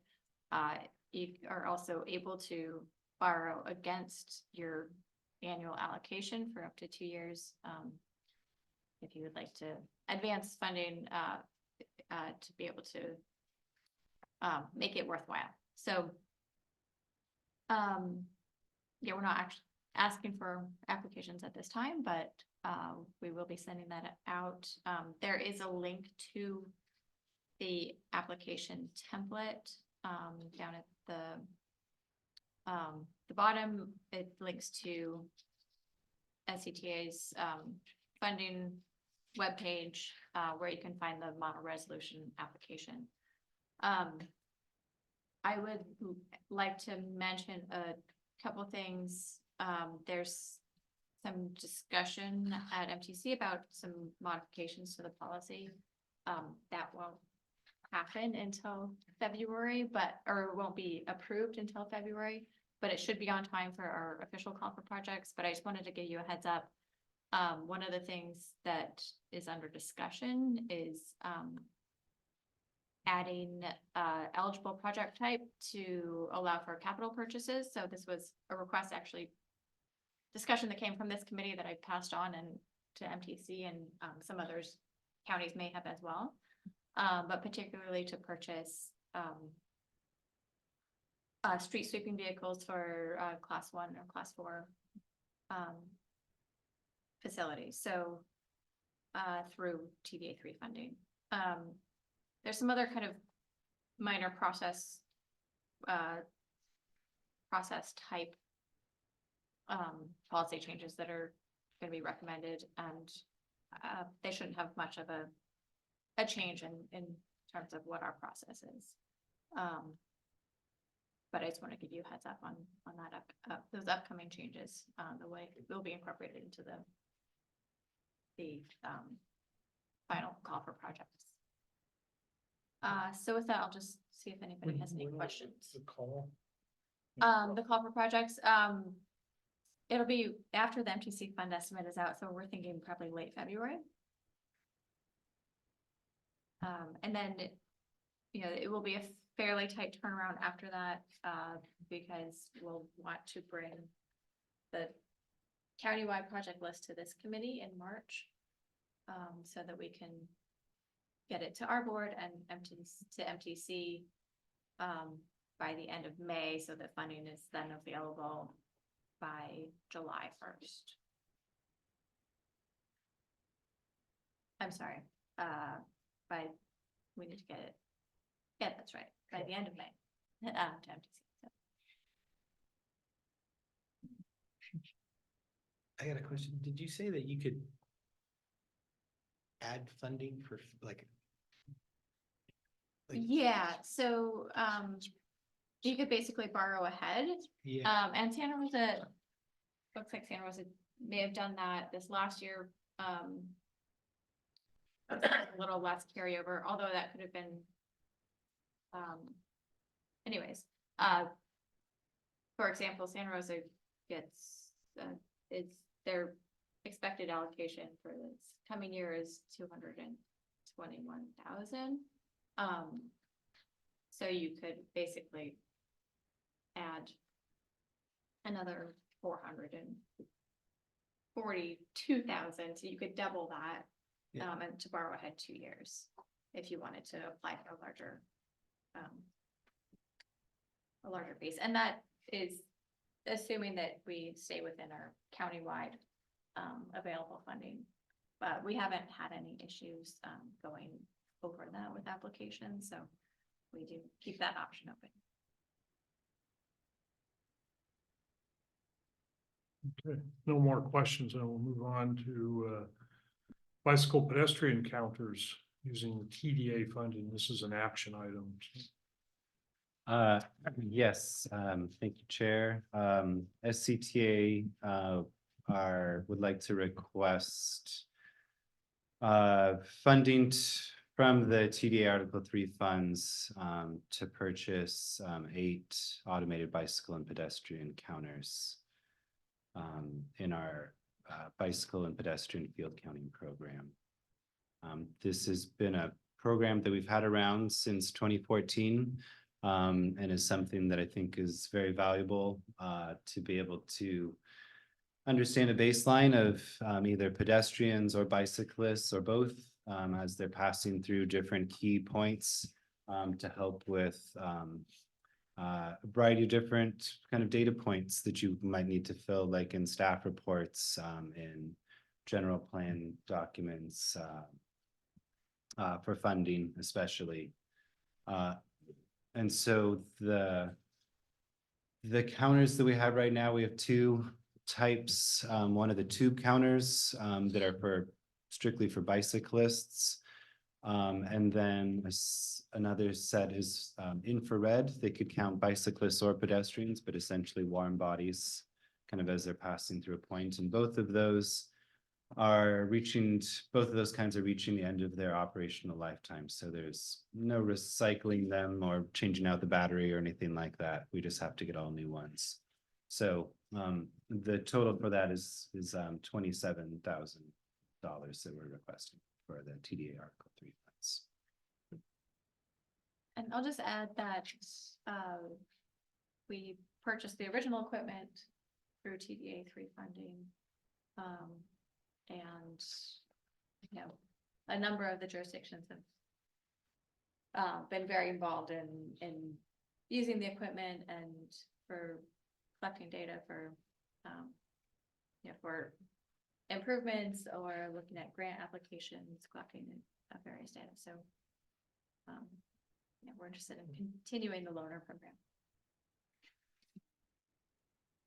Okay, do I hear a motion for approval of expenditure of TDA funds for the counters? I think like a very good idea.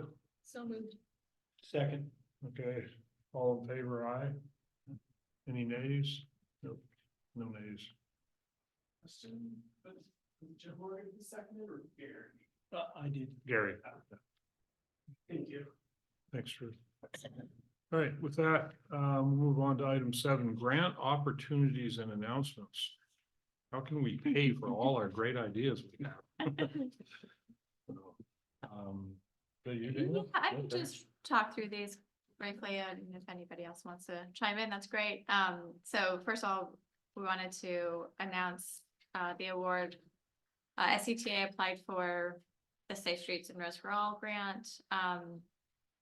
And unfortunately didn't receive any of the capital improvement funding, but we did receive planning funding. So I put a link in the staff report to the press release on this. The funding will basically cover 4 different projects. So there's a countywide speed limit review and reduction analysis. And that also, a piece of that is a City of Healdsburg's engineering and traffic survey. A large piece of the funding that we received will be for a countywide safe routes to school plan. And then a piece for City of Healdsburg's safe routes to school plan as well. There is an element that Adam was discussing earlier, updating the county's Vision Zero data dashboard and progress reporting. And then lastly, there's a piece for City of Petaluma to conduct a multimodal corridor improvement study on Lakeville. So just wanted to let you all know that that was awarded, and you'll be hearing a lot more about it over the next couple of years. Thank you, Dana. All right. Dana, can you share the scope of that? Yeah, I can. I think that we are still, yes, I can share it. We are refining it and refining our schedule for those projects, but I can show what we do have. Great. Thank you. And then quick build webinar, which I think is happening right now. I think it was this morning. It sounds like Oh, that's the one you. Alexander was able to Okay. go. Yeah. If I can probably share that because I think they recorded it, so I can send it out to the group. Is it through MTC? It's through their ATRC or their resource center, right? Okay. Yeah. That'd be great if you could. Yeah. Thank you. How do we send things out through to the? Does that have to go through you? Or how The do we- easiest way is probably through me, since I'm the keeper of all the email addresses. Okay. If you send it to Dana, she'll end up sending it to me anyways. So either way. Basically, Okay, you send it thank off to me, and you Alright. can just say send it to CBPAC, and what I'll do is I'll say see message below from Ken Eichstadt. Okay. All right. Good to know. All right. ATP cycle 7. Yeah, just wanted to bring it up, and I'm sure that a number of you have it on your radar, but the Culver project is expected in March, I believe the 21st, 22nd timeframe. There's yeah, a link to the page in the agenda packet, but just wanted to bring it up, and if anybody has anything else they wanted to discuss related to the ATP program, we can do that now as well. All right. And then MTC, the CARE program, Community Action Resource and Empowerment. Yeah, so this is a funding program that's a evolution of a previous funding program through MTC called Lifeline. It's essentially partially to fund projects that have been identified in community-based transportation plans, which we have 4 adopted community-based transportation plans in Sonoma County, and we'll be working on 2 additional plans this year. So there are the 4 that we have adopted. There are still a number of projects that have not been implemented. And we have an inventory of those in our comprehensive transportation plan. But it is also to do additional community engagement and processes to identify, local transportation improvements. MTC has kind of pushed the timeline out a couple times on this program, but it's now anticipated to be call for projects released in March. So just wanted to give you all a heads up about that, and we'll likely bring this back to this committee in March as well. And we've got past funding through it. We're through the previous version of it, which was in the later cycles was really focused on transit. The CARE program will be much more open because it has funding sources attached to it that are more flexible. So definitely open to transit, bicycle, pedestrian type projects, safety projects as well. Any questions? All right. Roundtable. Gonna go this way. I don't have anything to. Okay. Yes. I don't have any. All right. Moving down. What do you guys? Yeah, I don't know if I mentioned this last time, but we did lower speeds in and around downtown for sevens. I don't know if I mentioned this last time in the last meeting, but we did lower the speeds down here in the downtown. I think there's 17 segments, so they went, I think, either from 25 to 20 or 30 to 25. How's it going? I haven't heard anything about complaints or anything good or bad, so I don't know. No news is usually good news, right? On that, yeah. No, I mean, we'll talk about micromobility next. Yeah. The two things I have, one is I've been meeting with City of Santa Rosa, trying to figure out how we can sweep the class 4 buffered bike lane. So we went out and did it manually on North McDowell. That's not going to be sustainable, but we're talking with Recology on that. I'm going to send out, I just sort of pinged folks in the Bay Area. San Jose's been doing it. They bought their own sweeper, and you know, I was gonna send it out originally just to Santa Rosa, but I think I'm gonna send it to Drew just so we can all take a look at it and kind of be trying to figure out how we're doing this, because we definitely want to get those, you know, facilities swept, and there's a lot of debris and that builds up. So that's going on. And then we've got Maria Drive project starting. The bids came in right on either side of the engineer's estimate. We got 5 competitive bids, so that was a good thing. So that's going to improve a key part of Petaluma on Maria Drive from Rainier to South McDowell. That's my update. All right. They the lanes are good. I was one at Brothers last time and Okay. they're clean, and I thought they must have blown them, so.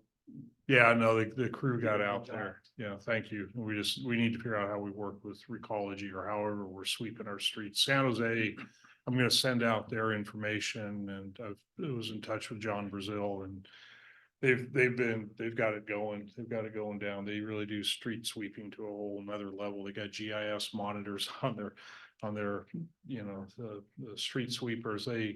They're great. So, but they also have money to do it. So, all right. So I have micromobility. Yep, so Healdsburg has an agreement with Bird. Bird just declared bankruptcy, or I think so. We emailed them. They described it as like a restructuring. So I think we got 1.5 years left with our contract with them. They said they're going to still provide services. We'll see. You know, that we've had some issues with them the last year, just mostly just a failure to rebalance bikes, but yeah, that's Glad to hear there. Continuing on. still it's great to buy. It's just you know, it's like the bikes sometimes are more trouble than they're worth. We're paying with a federal grant, and those are pretty hard to get out of. So we're like, oh, maybe, but if a company does go bankrupt, then it's easier. So like, oh, maybe we can get out of this. But, we like the idea of having e-bikes around town. It's just, you know, we just haven't had good service from Bird. Quick update on this, micromobility. There's an online event from the same company that put on the micromobility conference last year in Richmond. It's called Micromobility World. It's tomorrow. Registration looks free. And it's going to be kind of there's a Rider Choice Awards. So essentially, if you want to see what are the hottest kind of new products in micromobility across the world, that sounds appealing, then you should log in tomorrow to check it out. But I'll take a look at it also and just be able to report back next meeting as well too. So. And then I'll just give a brief update on the Sonoma and Marin County bike share program.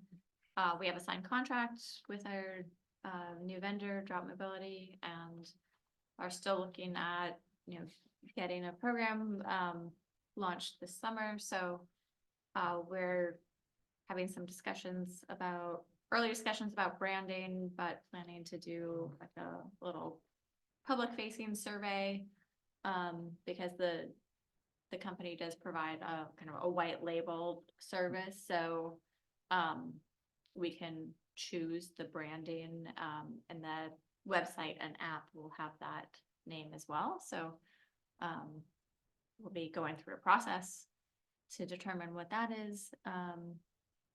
And then working closely with our liaisons at each of the jurisdictions where there will be service to revisit the site locations for parking that we were looking at last time and make sure that those are on track and fill in any other gaps that are needed. So it's moving on.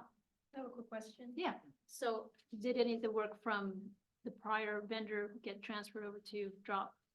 We are working on that, and we may be asking if SCTA and town feel like there's holes in what we have, we may be asking all of you if you can provide it. So there's, we do have a number of site plans saved from previously, but there were some things that were, we weren't copied on, and there may be some holes in that. So we may be circling back. Okay, the counters. Yeah, so this is just a reminder that we do have the counters available. I think Adam could speak a little more to how they're working, but they're still available and to some functionality before purchasing the replacement equipment. Love you to any of the jurisdictions to borrow and put out there. Yeah, and if you need some help getting it set up, I'm happy to help out. I think the infrared are pretty straightforward, and Alexander and I went through trials to get the two counters working perfectly. But yeah, so if you do need some assistance, please just get in touch with me. Good. All right. Is other business comments, announcements? With that, we'll adjourn the meeting. Thank you. Thank you. Just want to put Thank you. sidewalk gap in here. Oh, yeah.